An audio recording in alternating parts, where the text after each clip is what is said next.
आईने हिंदी के एक नए एपिसोड में आपका स्वागत है। और आज के इस वीडियो में हम बात करेंगे भारतीय नौसेना के तेजस के बारे में। जी हाँ, आपने सही सुना। हम तेजस के नेवल वेरिएंट के बारे में बात करेंगे। हमको पता है कि इस टॉपिक पर जब बात होती है तो जो एक उत्साह होता है वो काफ़ी ज़्यादा होता है, क्योंकि ये वो प्रोग्राम है जिसका इंतज़ार हम लोग काफ़ी लंबे समय से कर रहे हैं। लेकिन शायद अब हमारे इंतज़ार की जो घड़ी है वो ख़त्म हो चुकी है, क्योंकि आज एलसीए नेवी को लेकर के कुछ ऐसी अपडेट सामने आई है जो कि आपको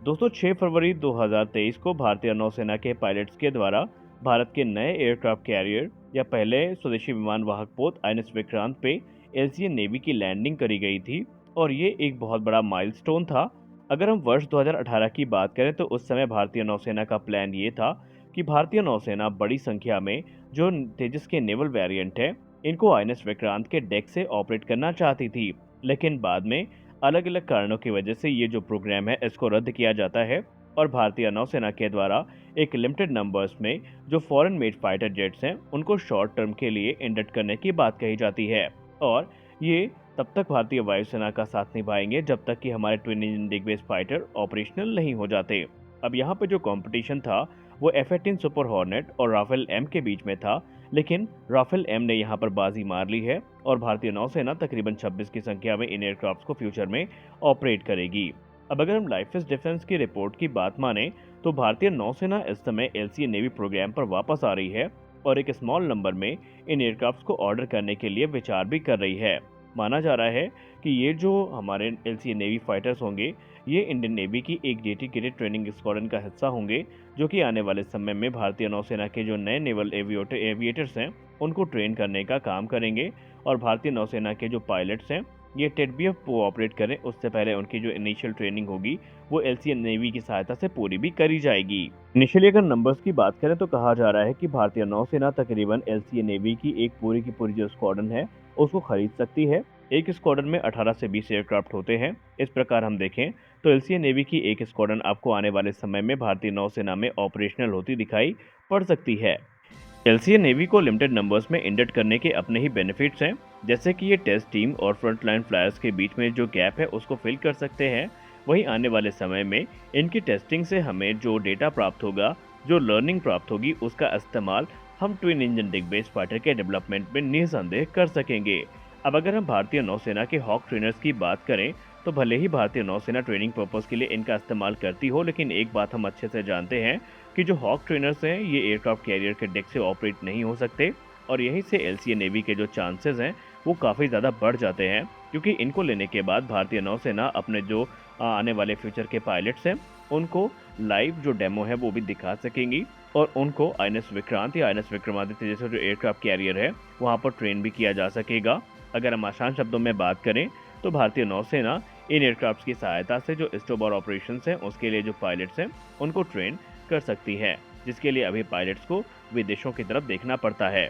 अच्छा, भारतीय नौसेना के द्वारा जो एलसीए नेवी है इनको इंडक्ट करना काफी सेंस भी बनाता है, क्योंकि हम सब जानते हैं कि अब भारतीय नौसेना के पास लगभग 2 एक्टिव एयरक्राफ्ट कैरियर हैं, जिसमें आईएनएस विक्रमादित्य और आईएनएस विक्रांत शामिल है। अब अगर हम इंडियन नेवी की बात करें तो इन दो एयरक्राफ्ट के लिए भारतीय नौसेना के पास अभी 40 के ज़्यादा की संख्या में जो मिग 29 के फाइटर जेट्स हैं वो ऑपरेशनल हैं। और अगर हम दो एयरक्राफ्ट कैरियर्स की बात करते हैं तो इनमें से प्रत्येक एयरक्राफ्ट कैरियर तकरीबन 20 से 25 की संख्या में जो एयरक्राफ्ट है उसको कैरी करता है। यानी भारतीय नौसेना की जो शोर बेस स्क्वाड्रन है मिग 29 की उसको भी आगे चल के आईएनएस विक्रांत पे मूव कर दिया जाएगा। और यहीं से एलसीए नेवी के लिए एक जो बढ़िया अपॉर्चुनिटी है वो क्रिएट होगी कि भारतीय नौसेना इनकी 1 से 2 स्क्वाड्रन को इंडक्ट करे और बाद में जो शोर बेस्ड स्क्वाड्रन है वहां पर इनको डिप्लॉय कर दिया जाए, ताकि ये जो फाइटर फ्लीट है उसको सप्लीमेंट करने का काम कर सके। भले ही एलसीए नेवी अपने फुल वेपन पेलोड के साथ एयरक्राफ्ट कैरियर के डेक से ऑपरेट नहीं कर सकता, लेकिन जब बात आएगी शोर बेस्ड स्क्वाड्रन में डिप्लॉय होने की तो वहां से ये एयरक्राफ्ट का जो है बेसिकली अपने फुल पेलोड के साथ या मैक्सिमम पेलोड के साथ ऑपरेट कर सकेगा। और इसका जो बेनिफिट है ये निसंदेह भारतीय नौसेना को मिलने वाला है। तेजस अपने साथ 2 डर्बे मिसाइल और 2 R-73 मिसाइल्स को कैरी कर सकता है, लेकिन आने वाले समय में इसमें जो अस्त्र मिसाइल का इंटीग्रेशन है वो भी किया जा सकेगा और भी दूसरे जो एडवांस वेपन सिस्टम है वो एलसीए नेवी का हिस्सा बनते हमको दिखाई पड़ेंगे, जो कि भारतीय नौसेना के लिए बहुत ज़्यादा महत्वपूर्ण साबित होंगे। अब आइए बात कर लेते हैं एलसीए नेवी के प्रोटोटाइप्स के बारे में और उनके जो डेवलपमेंट है उनके बारे में, ताकि इस प्रोग्राम को हम और अच्छे से समझ सकें। मौजूदा समय में एलसीए नेवी की जो 2 प्रोटोटाइप्स हैं, वो उड़ान भर रहे हैं और तीसरा जो प्रोटोटाइप है, वो इस समय अंडर डेवलपमेंट है। अगर हम बात करें एनपी-1 की, जिसका टेल नंबर KHN-T3001 है, तो ये पहला एलसीए नेवी प्रोटोटाइप है। दरअसल ये ट्विन सीटर कॉन्फ़िगरेशन में हमें देखने को मिलता है और इसका जो डेवलपमेंट है, इसकी शुरुआत 2003 में हुई थी और इस एयरक्राफ्ट ने अपनी जो पहली उड़ान है, ये 27 अप्रैल 2012 को भरी थी और ये एक सिग्निफिकेंट माइलस्टोन था हमारे लिए, क्योंकि हमने पहली बार एक ऐसा फाइटर एयरक्राफ्ट बना लिया था जो कि हमारे एयरक्राफ्ट कैरियर से ऑपरेट किया जा सकता था और इसने बाकायदा अपनी जो कैरियर कंपैटिबिलिटी टेस्ट है इनको पूरा भी कर लिया है। और NP-1 जो है बेसिकली इसकी जो शोर बेस्ड टेस्ट फैसिलिटी से पहली उड़ान आयोजित करी गई थी, वो 20 दिसंबर 2014 को करी गई थी। दूसरा जो प्रोटोटाइप है वो है NP-2, जिसको हम KHN-3002 के नाम से जानते हैं, जो कि बेसिकली सेकेंड प्रोटोटाइप है और ये सिंगल सीट कॉन्फ़िगरेशन में देखने को मिलता है। इसकी जो पहली उड़ान है वो 7 फरवरी 2015 को आयोजित करी गई थी और तीसरा जो प्रोटोटाइप है एलसीए नेवी का, उसको हम NP-5 के नाम से जानते हैं और NP-5 को लेकर के आज एक बहुत बड़ी अपडेट सामने आई है, जिसके बारे में इसी वीडियो में हम बात करेंगे। नेवल प्रोजेक्ट ऑफिस की बात करें, जो कि बेंगलुरु में स्थित है, वो इनिशियली एलसीए नेवी प्रोजेक्ट से जुड़ा हुआ था, लेकिन अभी जो उनका ध्यान है वो टेडवीएफ प्रोग्राम पर केंद्रित है और कहा तो ये भी जा रहा था कि उन्होंने खुद को नेवल तेजस प्रोग्राम से बाहर भी कर लिया था, लेकिन उनका जो इंटरेस्ट है एक बार फिर से NP-5 के डेवलपमेंट पे काफ़ी ज़्यादा बढ़ा है। हिंदुस्तान एरोनॉटिक्स लिमिटेड की बात करें तो उन्होंने NP-5 जो कि ट्विन सीटर कॉन्फ़िगरेशन में हमें देखने को मिलेगा, उसका जो फैब्रिकेशन है वो ऑलरेडी शुरू कर दिया था और NP-1 और NP-2 से जो हमें अनुभव मिले थे उसके आधार पर ही इसका निर्माण किया जा रहा है।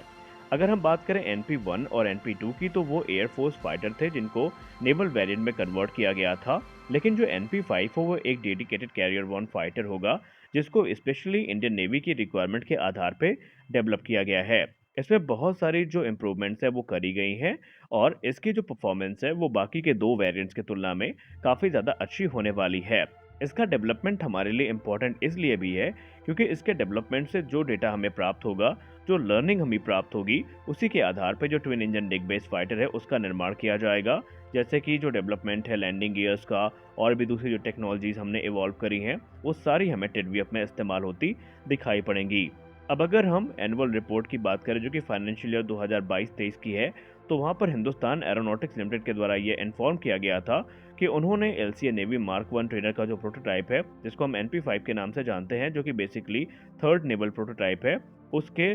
प्रोडक्शन को कंप्लीट कर लिया है और जो ग्राउंड रन टेस्ट है वो भी कंप्लीट कर लिए गए हैं 16 जनवरी 2023 को। वहीं आज एक बड़ी अपडेट सामने आती है, जो कि है 18 अगस्त 2023 की, जहां पर रिपोर्ट में ये बताया जाता है कि एलसीए नेवी के इस तीसरे प्रोटोटाइप ने भी अपनी जो पहली उड़ान है वो सक्सेसफुली कंप्लीट कर ली है। यानी NP-5 की जो पहली उड़ान है ये हिंदुस्तान एरोनॉटिक्स लिमिटेड के एयरपोर्ट से कंप्लीट कर ली गई है। ये उड़ान तकरीबन 57 मिनट की थी, यानी 57 मिनट तक ये जो एयरक्राफ्ट है ये एयरबॉर्न था और इसने इस दौरान जितने भी पैरामीटर्स हैं उन सबको पूरा किया है और सब कुछ सामान्य था। तो यहाँ पर एक अच्छी खबर तो सामने आ चुकी है कि हमारा जो तीसरा प्रोटोटाइप है एलसीए नेवी का, इसने भी अपनी जो उड़ान है पहली उसको कंप्लीट कर लिया है। हालांकि आने वाले समय में इसकी और भी दूसरी जो टेस्टिंग है वो की जाएंगी और बाद में जो डिज़ाइनर्स हैं वो इसी डेवलपमेंट के आधार पर जो हमें डेटा प्राप्त हुआ है उसका इस्तेमाल टेडवीएफ डेवलपमेंट में करने वाले हैं। तो ये एक बहुत बड़ा माइलस्टोन था जो कि हमें तेजस प्रोग्राम में देखने को मिला है या तेजस के नेवल वेरिएंट पे देखने को मिला है।